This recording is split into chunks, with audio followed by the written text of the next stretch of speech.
কখনো কখনো কোনো কাজ করতে একদমই ইচ্ছে করে না। শুভ সন্ধ্যা বন্ধুরা, রাধে রাধে। আমার ছোট্ট মিষ্টি ব্লগে তোমাদের অনেক অনেক শুভেচ্ছা জানিয়ে সন্ধে থেকে আজকে তোমাদের সামনে আসলাম। সন্ধে দিয়েছি, তারপর দুধটা নিয়ে আসলাম ওই ঘর থেকে যে ঘরে আমরা শুই। দুধটা সে ঘরে রাখি, কারণ দুপুরে এসি চলে, তাহলে দুধটা নষ্ট হবে না। বাকি প্রচুর গরম তো, আর দুধটা গরম করে নিয়েছি, সে সঙ্গে নিজের জন্য এক কাপ চা করে নিয়েছি। ছেলে বলল দুধও খাবে না, কিছুই খাবে না, ও একটু আম খেয়েছে। আর আমার প্রচণ্ড খিদে পেয়ে গেছিলো, আজকে একটু তাড়াতাড়ি খাওয়া দাওয়াটা করেছিলাম দুপুরে, তাই সামান্য মুড়ি নিয়েছি আর সঙ্গে দুধের সর নিয়ে খেতে এসেছি।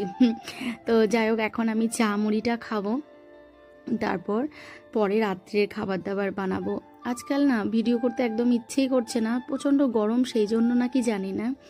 তো যাই হোক, এখন একদম পরের দিন সকালবেলায় উঠেছি। রাত্রেবেলায় আমার হঠাৎ করে প্রচুর শরীর খারাপ করছিল।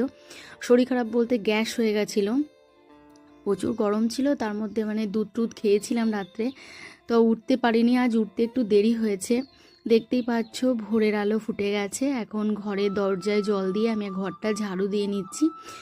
ঘরদোর ঝাড়ু দিয়ে ঘরটা এখন মুছে নেব, তারপর স্নান করে গিয়ে আমি ঠাকুর ঘরে চলে যাব। ঠাকুর ঘরের আরতি করে তারপর বাকি কাজ। তো সমস্ত কাজকর্ম তো সেরে নিয়েছি, দুপুরে রান্না বান্না বসিয়ে দিয়েছি। আর এদিকে আজকে করছি কুমড়ো ভাজা। আমার কিন্তু কুমড়ো ভাজাটা বেশ ভালো লাগে, কালো জিরে কাঁচা লঙ্কা ফোড়ন দিয়ে। এখন আমি কুমড়োগুলো সরু সরু করে কেটে নিয়েছি, একদম পাতলা পাতলা করে, তারপর গিয়ে ভাজতে বসিয়েছি। এরকম করে ভেজে খেতে পারো, বেশ ভালো লাগে খেতে। আর কাঁচা লঙ্কাও সঙ্গে দিয়েছি। তো এই আর কি, ভাজা বসিয়েছি। ভাজাটা হয়ে গেলে যে দুদিন আগে একটা ডালের বড়া দিয়ে সবজি করেছিলাম, আমার ছেলে ভালো খেয়েছিল বলে আজকে ভাবলাম সমস্ত সবজি তো রয়েছে, তাহলে আজকেও বানাই।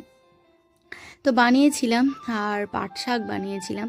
তখন রান্নাঘর সুন্দর করে পরিষ্কার করে নিয়েছি, দুধটা ফ্রিজ থেকে বের করেছি, ভাতটা দেখো ফ্যান ঝরাতে দিয়েছি, আর আমি এখন দুধটা বসিয়ে দিয়েছি। দুধটা গরম হোক, এর মধ্যেই ভাগ্নে এসেছিল।